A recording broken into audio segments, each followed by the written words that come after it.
14-year-old me. Oh, give me another. Give me another. I guess. Oh, I don't know. Like driving. Hold my beer. But It crack on your head.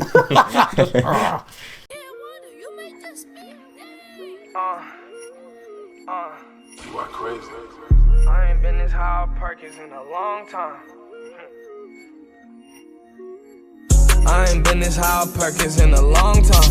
I took 230s and a half of a third one. I feel like I can see everything with my third eye. Feel like I'm floating, see the world from a bird's eye view. That actually is a good start-off question that I've asked a lot of people recently. oh, sweet. What is your largest source of anxiety at the moment? Like the past month? What's been like on your mind the most?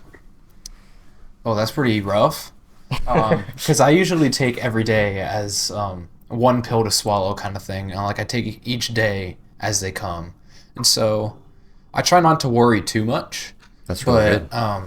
usually every day, like the new day becomes an anxiety. But once I kind of get started, then it starts to die down a bit. Though there is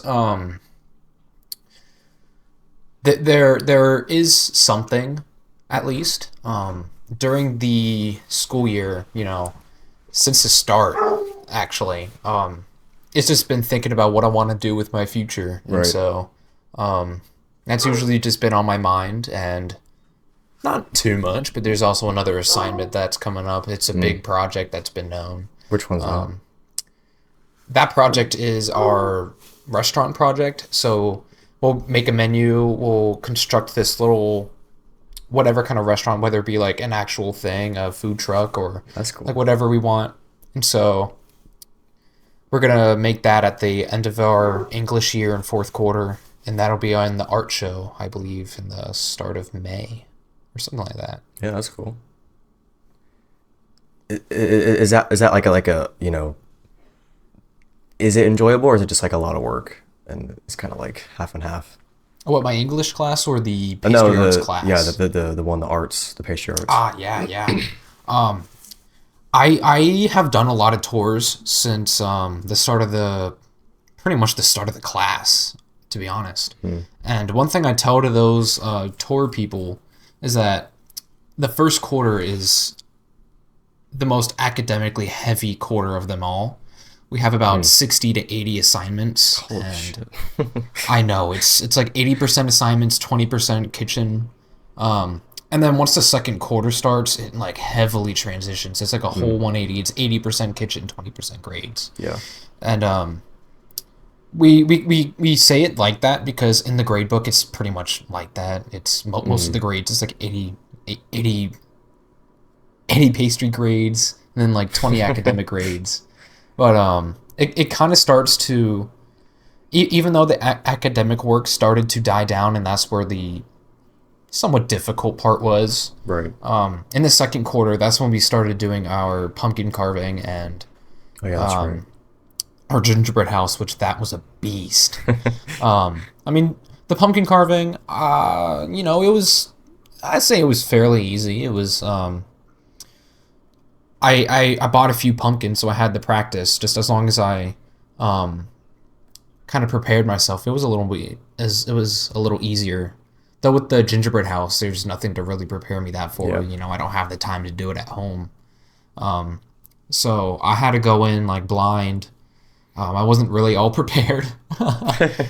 So I was just kind of going in like, all right, let's do it. So that was a struggle. I had a few walls break in. There was one time when I was making it, I had one of the walls fully completed and I was about to build it up. And once I was kind of testing just to see the dimensions of the walls, that's when I had all the fondant, all of everything, it snapped in half. And I'm like, Oh my God. oh my gosh. I'm like,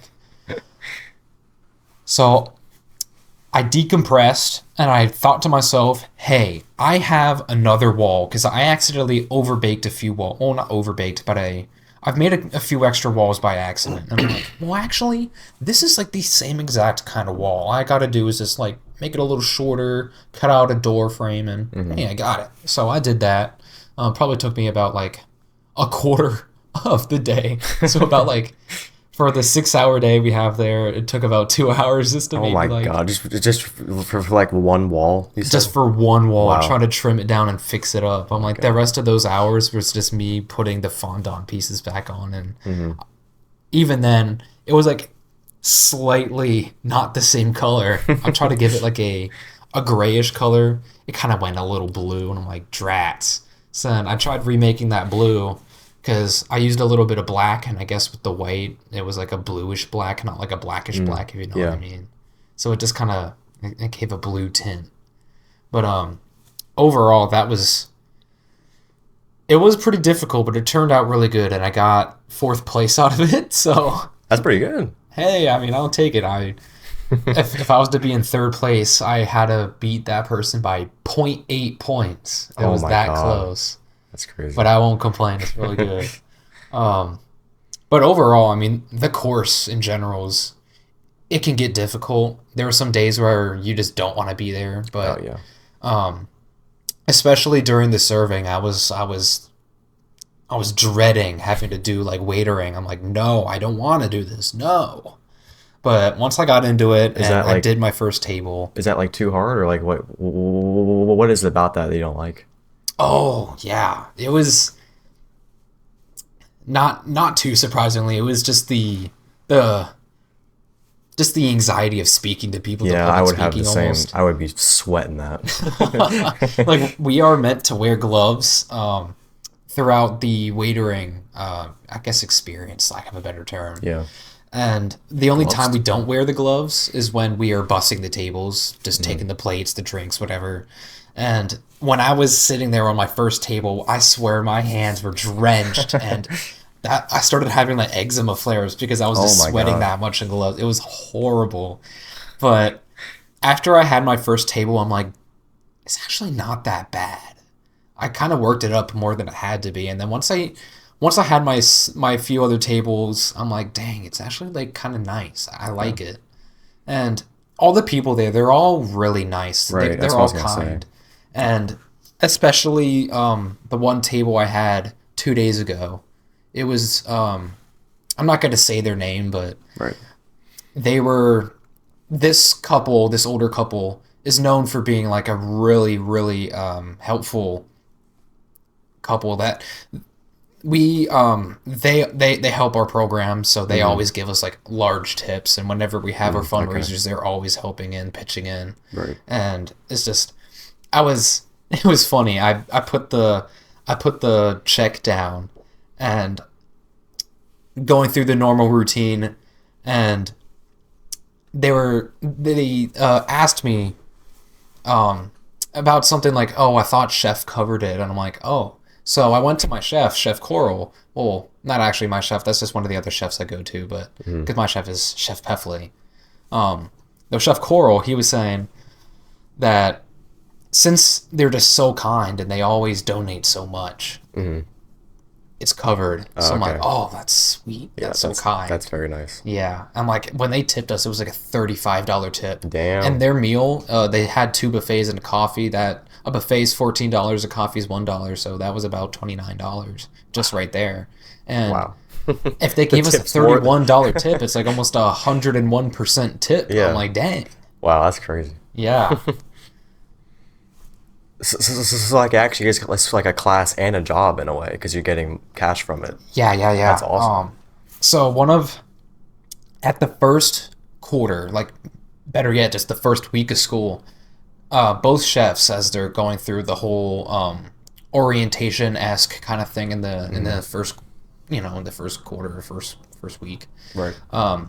They told us to kind of think of the pastry shop and the Hilltop Cafe, better yet, just the whole program as a job. And I felt like thinking about it that way, it makes me want to like put in more effort, because when I have my job, like when I worked at Dutch Way, I put my all into it.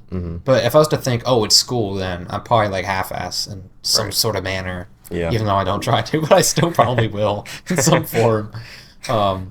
But thinking of it that way, yeah, it really helped me to put in more effort, and which is why I'm like the best in my class. Perfect grades. I could toot my own horn for hours, but like I have so many things that is going for me, and I have all these different awards and certifications where it's just like it helped out thinking about it as a job, and it pretty much is. Yeah, that's awesome because like there isn't many times where you actually can like be in a class and at the same time have a job and have cash coming in. Like that's really good. Yeah, let me think of things about the restaurant topic. Like with that whole career path, like what was it about that really like drew you in? That was kind of the first thing. Oh, I might want to try that. You know? Yeah. I was, to kind of give like a little side note, I originally, probably from like since the age of 8 or maybe 10, I wanted to be a veterinarian for the longest time. It's like my entire family thought, oh yeah, this kid's going to be a veterinarian. He's going to bring in the bank or whatever. But later on, it was probably until like my junior or sophomore year when I actually started to really delve into it. And I'm like, okay, what am I getting into? What are the colleges I could go to? How much is it going to cost me? And I'm like, I looked at it, and I think everyone knows veterinary school is probably like the longest college academic work you're going to have to do. And it's like, I'm going to have to be there for like a couple years just in like a community college, like 4 years just in like the normal college, a couple more years for a veterinary college. And I'm like, damn, I'm going to be in school for like another 10 years. I am not doing this. I've been here for the long haul since pre-K to 12th grade. I am not doing it again. I'm like, no way, Jose. I ain't doing that.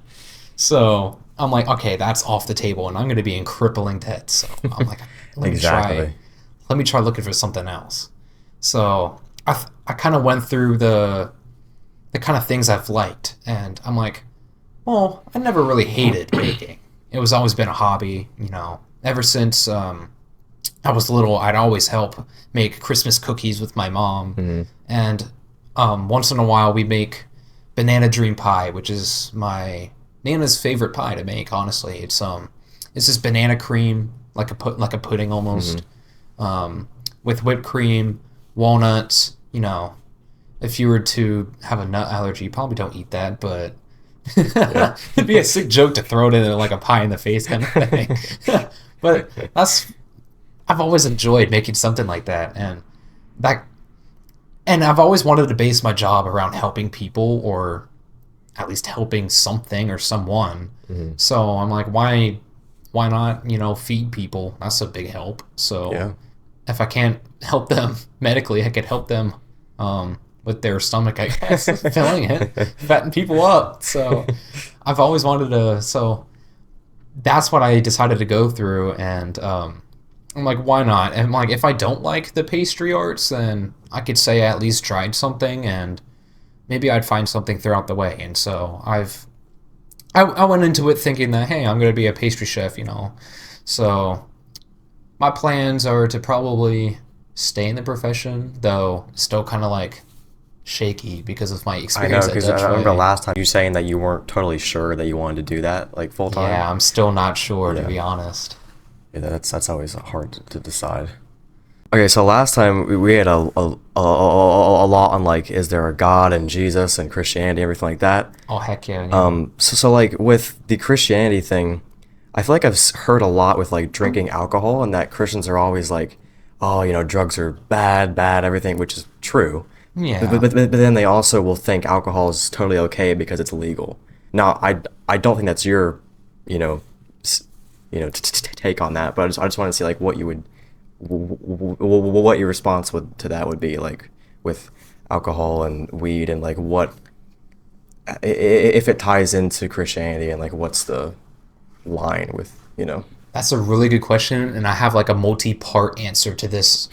I'm going to start with alcohol. So on a Christian standpoint, I'd say that having wine, a beer or two, I'm like, that's fine.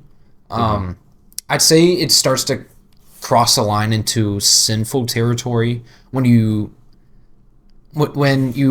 allow the alcohol to get the best of you and you get into a state of drunkenness. That's when I'd be like, yeah, that's committing a sin. But if you were to know through breaking bread or whatever, and like wine is the blood of Christ, you know, taking a sip of that and like having it as like maybe like with a meal, for example, like having a little bit of wine or like a scotch with your dinner. Like I'd say that's fine. But if once it turns into a problem where it hurts yourself, hurts others, or just in general, it's like yeah. But for the second part, on a medical standpoint, I'd say don't drink it at all. Right. Because there's really no reason why you should be drinking alcohol. It's a drug. I mean, it's alcohol, but it still is a drug. It definitely is a drug, because it's always like drugs and alcohol. It's like, well, alcohol is a drug. Yeah. It's just legal. But there's really the only thing that you could say is a good thing about alcohol is that it's just a numbing agent. But besides that, I'm like, it's bad Which for isn't you. necessarily It hurts good. your brain. It hurts your heart. It hurts your liver. It hurts your kidneys. There's literally no reason why you should be drinking alcohol. Right. But that's what I have to say about that. I think so. Probably on like a more personal standpoint, I'd say it's just a mix of the both. I'd probably not want to drink alcohol, but if I was to drink anything, it might just be like a little bit of wine. I thought you have tried alcohol. And yeah, I a little bit of rough edges. I have in the past drank alcohol underage, so I usually don't talk too much about it. I can cut it out if you want. No, Okay. I mean it's okay if it's in here. All right. So yeah, I did used to kind of do it once in a while. I never did it at home. I really only did it recreationally when I was at house. Yeah. But it was probably not the best thing for me, being like I don't know, 14, I think 15. I think you were probably 14, yeah. Drinking crazy. like there was this one time. It was probably this like super low proof, absolute like bottom shelf piss of a beer called like Apple Orchard or something. Yeah, all those, yeah. I had like 3, maybe 4 cans, and I was still running. I'm like, I never really knew what it felt or meant to be drunk. It never really felt like I was. It just. Oh, really? You never actually felt it? Yeah, to be honest, I thought I was still fine. You got a high tolerance. I guess so. I had a 14-year-old me. Oh, give me another. Give me another. I guess. Oh, I don't know. Like driving. Hold my beer. But It crack on your head. I don't know, but I'm not too fond about that. I probably like the worst thing I've ever done, to be honest. But Well, there also is the, there's also that. I have I dabbled a little bit into a little bit of weed. I'm not too proud of that either. which But, we don't condone, and we don't do that anymore. So yeah. But I'll get to weed in a second. But with alcohol, I wouldn't really want to touch it too much. If I'm kind of mixed feelings about alcohol. Might want to try it just to kind of see how I feel, but I wouldn't want to do much. Right, But it's really yeah. the only thing I would buy is just wine, and I would have like a little bit with dinner. or I've never something. liked wine though. It tastes. Yeah, I heard it tastes a little weird, but some people say red wine is apparently like, or white wine. One of the two. I don't think It's I kinda ever had healthy. white. Yeah, I've never liked wine. I mean, I can always cook with it. That's Right. So Yeah. that's different. That's very different. Yeah. Because there won't be any alcohol in it. It's just the Yeah. flavor. Takes out the alcohol. But yeah, that's kind of how I feel. Weed. That is a very difficult question. It's a very good one. It's very different than alcohol. It is, and it's a very fair point. Some people argue that it's okay. Some people say you shouldn't do it at all. I'll start on a medical standpoint because that's a little bit easier. Morally, trying to go with it, it's kind of difficult, but medically, I'd say anyone who is not without a fully developed brain, don't even touch it. Don't even do it. Don't even think about it. Don't. Right. But if you were to do it recreationally, and if you were to do it healthily and once in a while, once you have a fully developed brain, I'd say it's okay and is somewhat healthy. All right. That's pretty much how I think about it too. Yeah. It's also kind of difficult because I don't want to get too into it, but I know someone who does weed, and for them it helps them cope, and it's not like they're overusing it. They only do it once, just like maybe like at most probably like 3, maybe 5 times a week, and it's a lot, but still not like it's not too much. And that might even be pushing it. I mean, I'm not really sure how many times this person would do it, but without it, they get really aggravated. And even before they even took it, that's just how they've always been. They've just been like a really like mean person. And it's not like they want to. It's just the state of nature that they've kind of grown into. And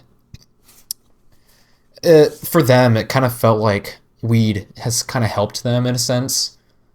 They did top to bottom research, as literally looked it up for absolute ages, and I could say for certain that they are doing it in the most healthiest manner they can. And it's difficult because it's kind of looked down upon, and they're kind of thinking, how moral is this or whatever, but at the same time, but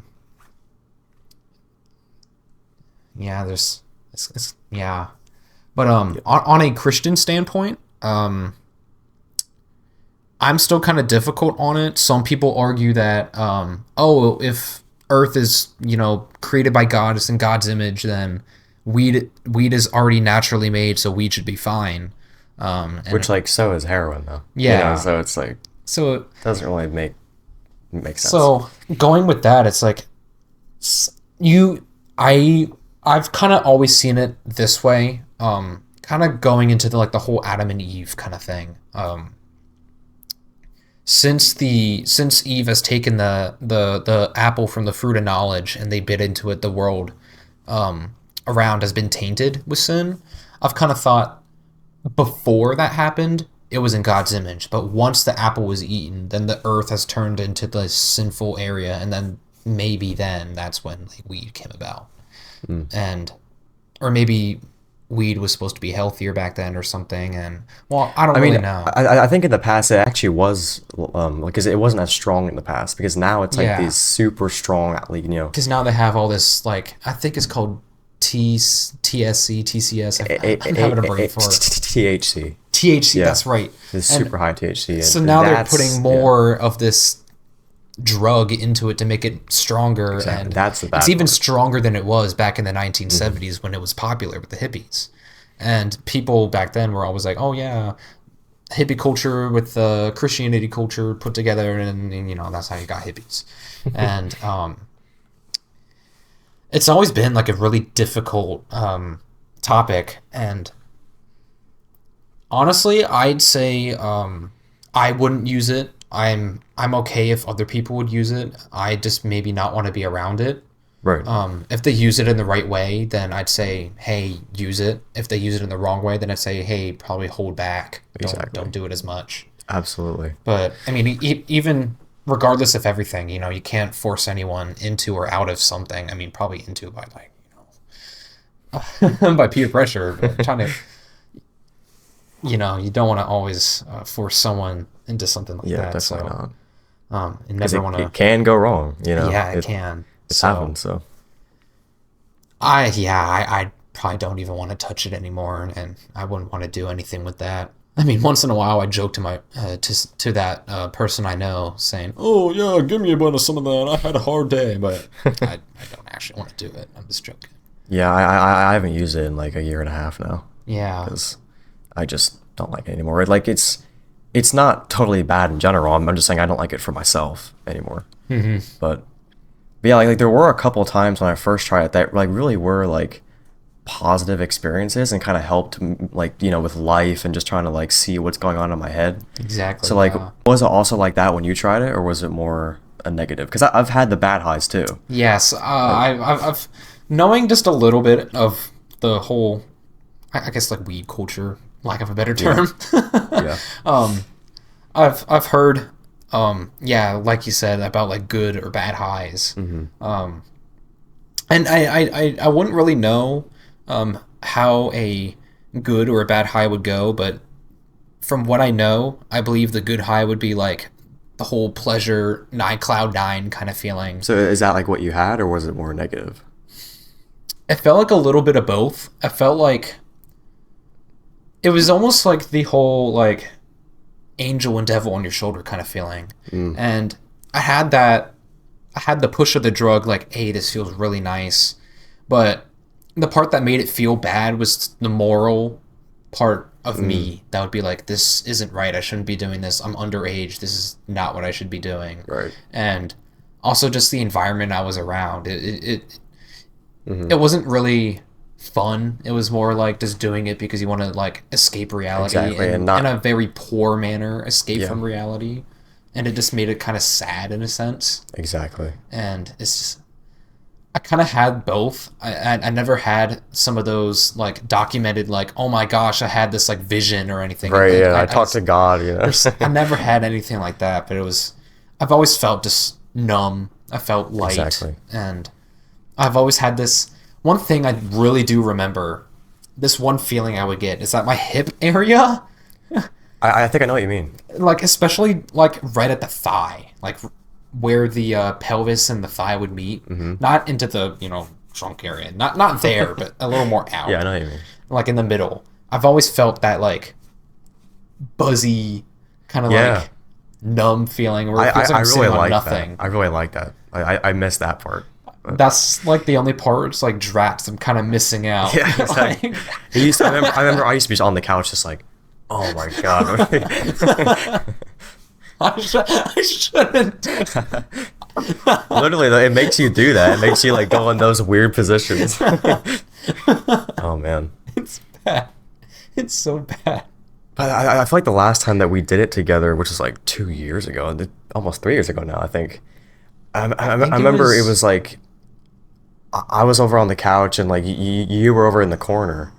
And I remember you just in the chair just like you're just kind of like in your head, and I was like, I think he's having a bad high. Oh man, because I know what that's like. So was that a bad experience?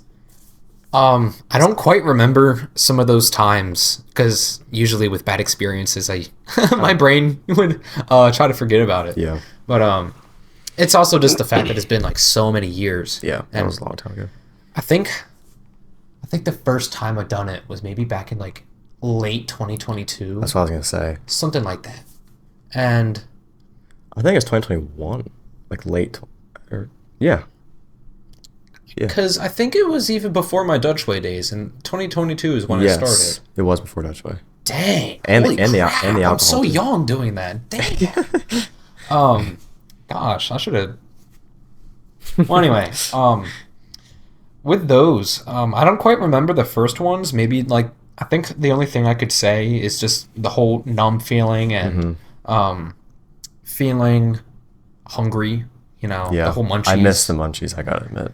Oh my gosh. I think the really only munchie kind of I ever had was, I don't even remember when this was. It was just one of the times. Maybe it was like the third time I was high. I had, Hazel asked me if I was hungry. I'm like, yeah, I'm kind of hungry. So she brought me a package of these chocolate Pop-Tarts. Oh, she went up and she's like, all right, you can have these. I'm going to go back upstairs. I'm going to fix myself something like a drink. I think she was literally pouring herself like a glass of milk and putting some chocolate syrup in and making some chocolate milk. Yeah. And then it was like, that doesn't take long. It's like a minute and a half just to make some chocolate milk. It was gone. It was gone. It was just wrapper and crumbs. And she's like, damn. I'm like, oh my God. I'm kind of hungry. Still hungry. But that's like the only thing in terms of munchies that I remember. Though with the bad high, I don't think I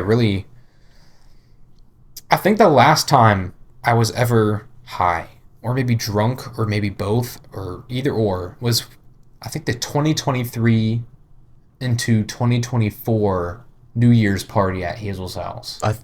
I think that was the earlier year you're talking about. It was 22 to 23 was our party. Really? Yeah. Dang. And that's what I was talking about, where you were in the corner. Oh, yeah. Yeah, that's what I'm talking about. I was just kind of sitting there because I kind of felt like I'm having some memories. So I think some of the people, it was more like a frat party because it was like a Right. frat house. It's always been. Yeah. So there's always been like people that would come in and come out. And I wasn't really sure who some of the people were, but I at least knew that they were maybe like Elko kids or something, or at least like... Yeah, I think they're all Elko kids. Yeah, so I maybe recognize like a few faces if I never talked to them. I'm like, oh, hey, I saw you in the hallway, or I saw you in the yearbook somewhere. So I think it was just because I was a bit antisocial because it didn't really relate to some of these people. They were younger than me, which is... Oh, really? Yeah, there were a couple people that pretty Which young. is even worse, knowing how young I was and seeing even younger people. I'm like, dang. So I think that's why, but it was also just like the normal fight against the drug versus my morality, and it just kind of gave me that like, ugh, kind of feeling. Mm-hmm. So, and yeah, it was probably just like my morality is kicking in at the hardest, and it's just like, I really shouldn't be doing this. I really don't want to. Mm-hmm. I mean, I want to, but I don't at the same time. Exactly. It's just, I think that's when I'm just like, yeah, I'm done. Right, because like, I mean, I do get that for sure, but I never really got like how it's like a wrong, because I get that it can have bad effects, but if you aren't using it in a bad way, how is that, wrong necessarily? I think it kind of turned into the whole, because I think back then I wasn't as informed about weed as I was, so I thought, oh yeah, just weed is wrong, Christians shouldn't be doing it, and that's probably what I felt back then. Mm-hmm. I've always, the health teachers would inundate you over and over and time again saying, don't do drugs are bad, okay? Don't be doing drugs. Mr. Mackey says to, okay? So it's like, I've always had that like idea in the back of my mind, like, oh yeah, people say I shouldn't be doing it, so I shouldn't be doing it, yada yada. Mm-hmm. But I think it was just, it is definitely the way I was raised. I've always been around that, like, always got to be morally correct kind of environment. So it's just to hit me like a truck whenever I'd be doing something like that. That's very true, and then weed also kind of exaggerates those feelings too. Like, on top of my ADHD. If you are, oh my god, it was so bad. It's so bad. Yeah, weed is not good for, like, sometimes it really like can take you out of a sad state, but also sometimes it can put you in a sad state. Yeah. Definitely. And that's when it gets bad. But yeah, that was a good talk on weed. That's always very interesting to me. Yeah. The drug pushed it enough where it was just always an alright experience. Exactly. Like, I had like really awesome experiences and then just like very just and then very bad. Yeah. With and like there are also the other drugs like shrooms and acid, if you know anything about those. Like, I've heard a lot of bad experiences too, but also I've never done it, but with other people heard a lot of bad experiences, but also positive ones where they say like, I talked to God, I saw Jesus talk to me and everything. Like, is that kind of what you like? Is that positive, do you think, or like is that kind of the same category as weed, where it's possible to use it well, possible to use it in a negative way? Because those are stronger. They are, yeah. Yeah, it's very tricky. I've always felt like going into psychedelics was like the harder drug territory, so I was always at the mindset of like, I'm not gonna touch that. Right, and like, it can go very badly. It's because it's so just powerful. Mm-hmm. So I've always heard like you could probably like go back to like the whole Joe Rogan podcast saying about how he like was in the middle of like a tree, like he was I remember he was young, he climbed a tree, had shrooms, had this like awesome eye-opening woke kind of like experience. Right. I'm like, I've always heard stories like that where it's like first time having it, whoa, big, whoa, mind blown, wow, kind of experience. But I haven't heard too much of the bad experiences, but I know that it can go really, really south. Yeah. And it's almost like what's it like? Almost like a schizophrenic experience almost. And it can almost turn into like almost like a sleep paralysis kind of thing too. Yeah. Even though you may not be asleep, but it's like the paralysis, I guess. But I probably never want to touch those, to be honest. Yeah, it's one of those things where like I think I do want to experiment in the future, but like far future because of the brain. Yeah. But definitely far future because of my bad weed experiences. I'm just so not interested in that right now, and the age. And it's so important to like know your shit and know what you're getting into and who you're getting it from and like exactly trust that person. Yeah, it's back and forth because people often want to use it as like like alcohol, just like trying to get out of reality, and that's you're not doing it right. That's not how it's, if you want to say, meant to be used. I think because I have heard so many positive experiences that I really have agreed with what it was saying in that experience of like there is a God and this is like how the universe works. I'm like, yeah, that sounds accurate. Like that sounds like what I think for myself. Yeah. So it's like, is there really like is this actually a truthful thing? That's telling people, and it's so, but it also can take it fully the other way and go down a bad loophole. But that's just how it works, Mm-hmm. Yeah, I morally I won't want to touch that.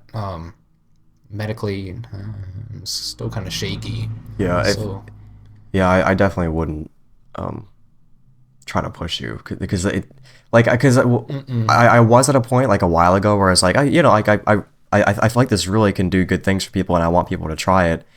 But now I'm more like, if you already don't want to try it, then just don't. Yeah. Because it's just not worth risking anything bad happening. Mm-hmm. But yeah.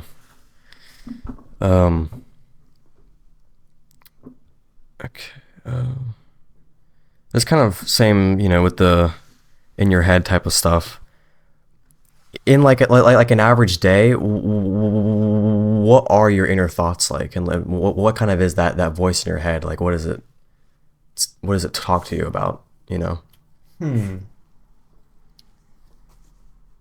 Usually when I wake up, I'm trying to go through my day to day.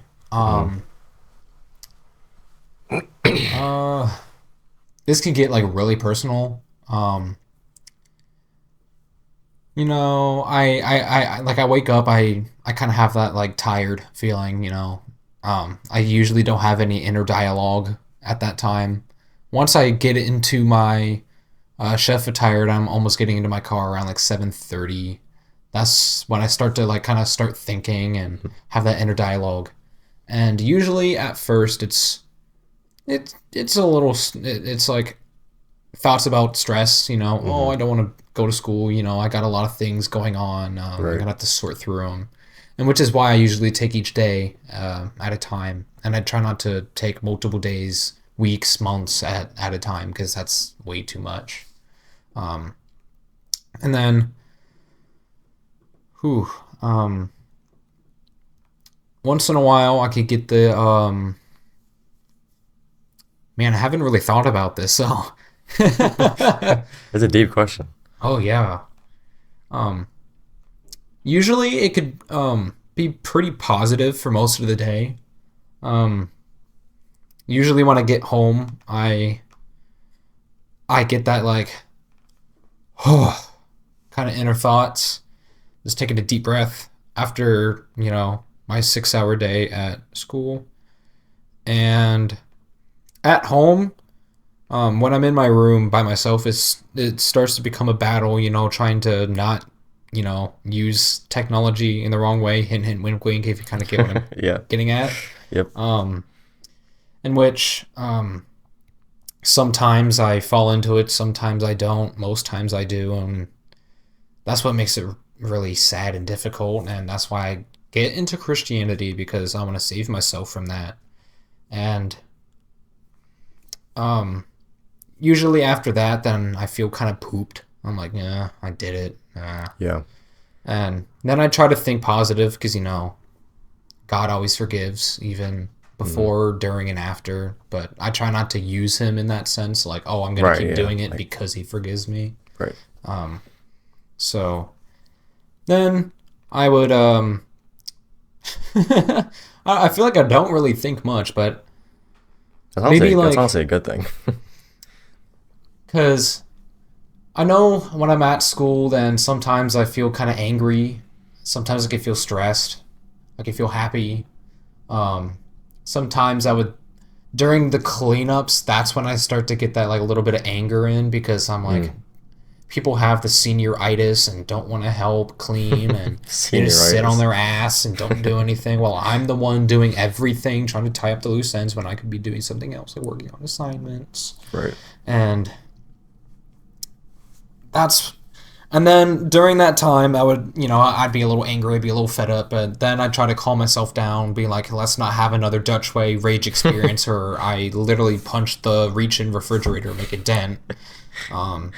Because, chef wouldn't like that. And I also morally wouldn't want to do that because I have a relationship with all of my classmates because, one, because I'm just that nice and I try that.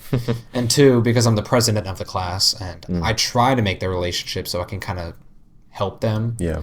And I feel bad if I was to let out my anger. And when I let out my anger, I mean like, kind of like, if you know what I mean. Because, if I was to let out my anger, oh my gosh, it's like a Boeing Air 787, NASA X, or SpaceX, freaking train, semi, everything slamming down into someone at once. And they're just like freaking Yamcha on the ground, just like folded as I'm like pelting them with all these words and like aggressions or whatever. And I wouldn't want to do that.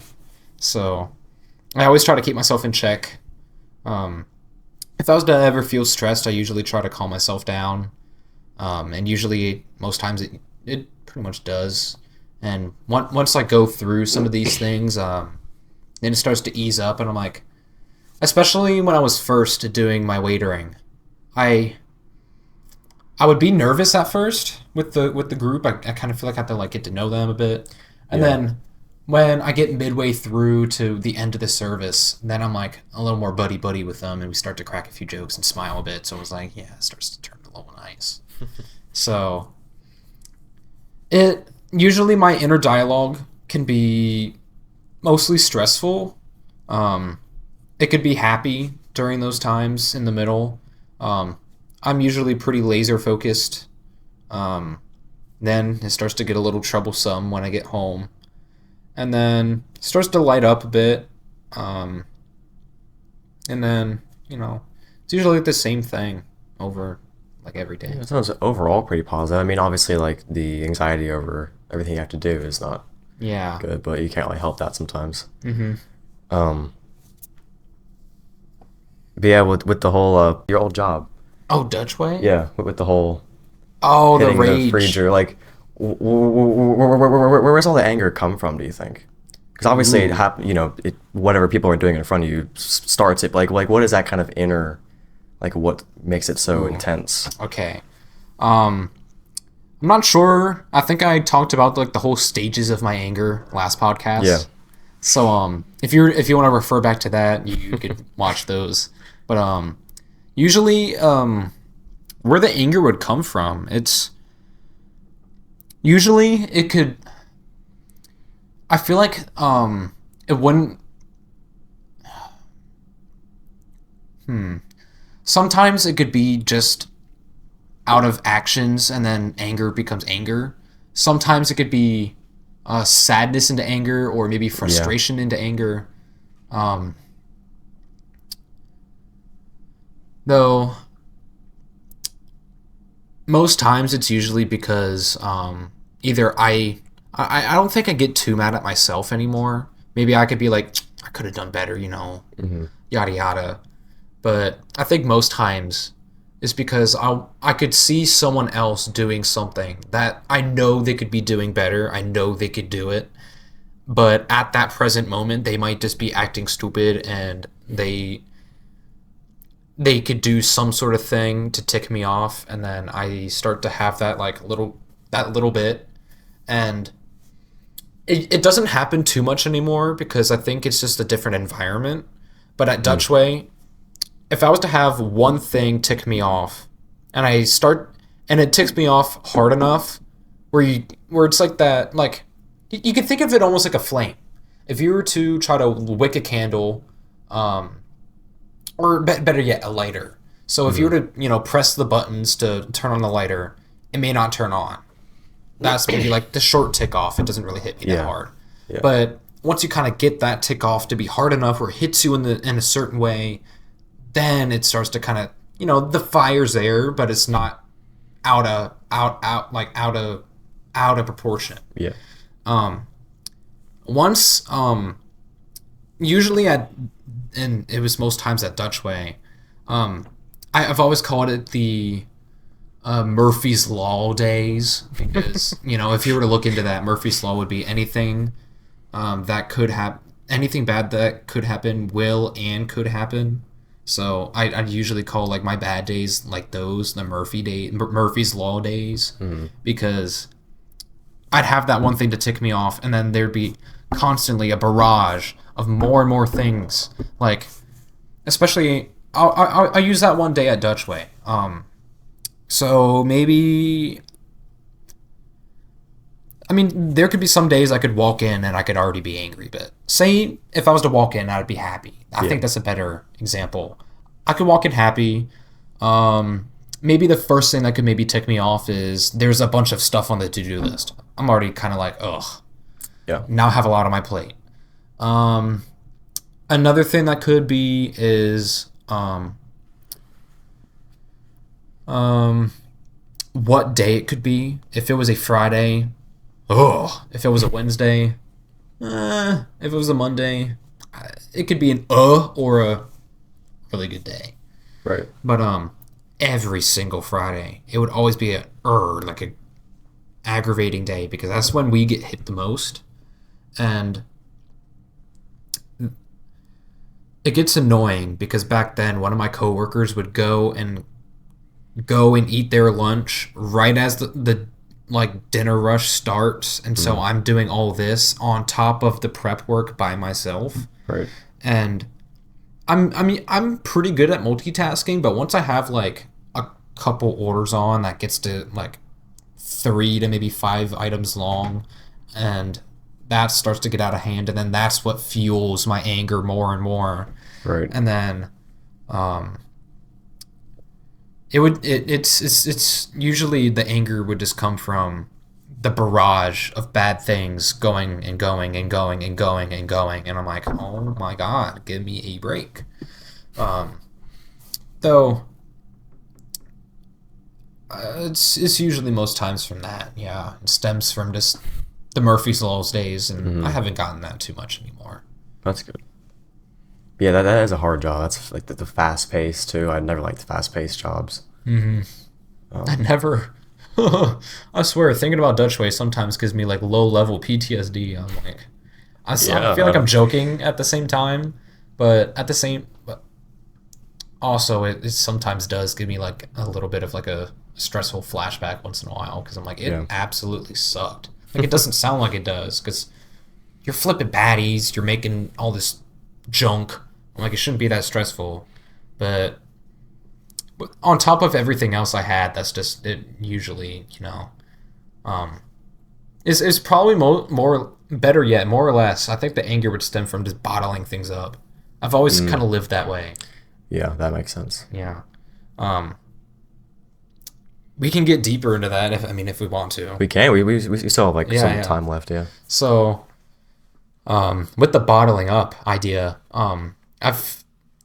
to kind of give an originality to it, I really don't want to like put the blame on my parents, but that's kind of where it came from. Well, I mean, it's definitely part of it, Yeah. So with my dad, that's where it came from most. And if I was to ever protest or speak a word about something I wouldn't like, he'd always give this like snarky response, or once in a while I would get spanked or whatever when I was little. And so I've always and back then I was usually that like yes man. I'd always try to help people, and like back then I liked doing that because I enjoyed helping people, and they'd always give like a positive response or whatever. But it turned almost into an unhealthy obsession, and I was I never really focused on myself, and that Right. I'd That's a always common help thing other with, people. yeah. And I wouldn't, and which kind of makes it difficult now for like thinking about my future because I never really put too much thought into it because I never put myself first. Right. But I'd always bottled it up because, and also with my mom, it stems a lot there too because if I was to ever speak negatively of something, she'd always turn it into an argument, and it never come out of me actually getting the help I need. It'd always be like she'd get defensive and whatnot. Right. So I'm like even nowadays that's usually how it is. So I feel like we can never really hold a conversation without arguing. Oh, yeah. Once in a while we can have a conversation, but it's usually when I'm not leading it. It's just whenever I put in a comment or whatever. And so, I would just bottle it up, and that's usually like once in a while. That's how I go into Dutch way, and that's probably where the 2024 like April 2024 blow up happened because I was bottling something up, and it was like expectations, work, family, relationships, expectations, so many things, uncountable things that a 16, 15-year-old should not even be experiencing at that age was experiencing, and it turned into this as it was just this absolute release. It felt good, but it felt bad at the same time, and usually whenever I would feel bad, nowadays that's when I'd start praying, and it's the hotline's always on. God's always ready to call, so I go to him once in a while. Sometimes I do bottle it, but eventually I do bring it to him at some point. And that's kind of where I felt like the 2024 April blow up at Dutch Way was like the end of the line for like anger outbursts. There might be times where I can get close, but I never actually reach that point, and I try not to bottle it up as much. I still sometimes do whenever I'm around people, but I've always felt bad voicing my own opinion, so like from a young age, and it's usually difficult to say what I want, what I need. I can almost kind of use an example. Back in pre-K, I had speech therapy, but maybe not for the fact that I wouldn't voice my own opinion. It's just because I probably just wouldn't talk at all. Which eventually I started talking more. You had speech therapy for just being quiet? Yeah, because it's like, what's the actual problem? Like, what are they trying to fix? They're trying to fix the muteness. Usually, people are supposed to start talking at like a. You're like what age? I was probably. Well, I would still talk, but I wouldn't talk as much, and it was more or less to voice my own opinions and what I need and what I want. Yeah, that makes sense. Yeah, so that was back in like pre-K. I remember those appointments. Some woman would come in during my like lunch, pull me back into this like back corner and be like do our speech therapy for like maybe 15 minutes, half an hour. Then I go back to whatever we were doing. And I can't really put too much into that because I don't quite remember, but that's, seeing where I am now, I don't think that really helped or worked. Yeah, I also had that class. It was when I was in online school, and I don't think it really did much. Oh. Yeah, I enjoyed it, but nowadays I don't think it changed anything. Yeah, and so I feel like the people that really help me to open up is my friends, my chef, because I opened up to him, and God. And that's really why I go to God most times, because usually, my friends can lend an ear, but sometimes they may be busy, and that's fair. Everyone's busy once in a while. But being able to talk to someone anytime, because usually I wouldn't be able to, It really did help, yeah. And I don't bottle it up as much. That's good. It's really good. All right, so it's been another awesome episode. It actually was very good. Heck Awesome yeah. topics, awesome conversation, everything like that. Is there anything else you want to say to wrap it up, to leave a message? Stay safe. Stay in school. Do your work. Don't do drugs, kids. Always wear your seatbelt. And yeah, that's all I have to say. Yeah. But yeah, that's it. All the, clout chasing shit. Subscribe, like, follow. Really appreciate it. Yeah, that's it. Peace. Peace. Man of the year.